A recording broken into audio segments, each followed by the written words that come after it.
Evening Incense. Welcome to Evening Incense.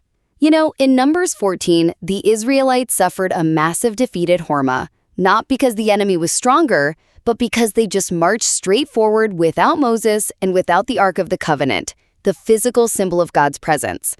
This historical blunder really forces us to ask, are we confusing our own enthusiasm with God's actual presence? So how do we avoid making that mistake? First, we've got to recognize the crucial difference between emotional regret and true repentance. Regret basically just admits, I sinned, but genuine repentance humbly asks, Father, what do you command me to do right now? Israel presumed a promise God made yesterday automatically applied today. Think of it like using yesterday's GPS coordinates for today's road trip. It's definitely not going to get you where you need to be. You need today's directions. Second, human zeal without God's presence is dangerous.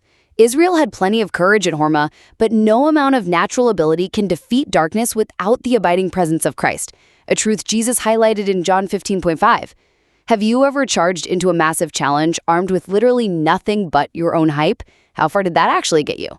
Finally, to become true overcomers, we can't just run ahead in self-confidence. We win by walking step by step under the continuous leadership of the Holy Spirit.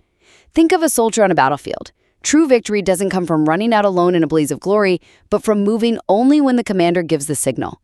Remember this, obedience is greater than enthusiasm, repentance is greater than regret, and following Christ is infinitely greater than running ahead of him.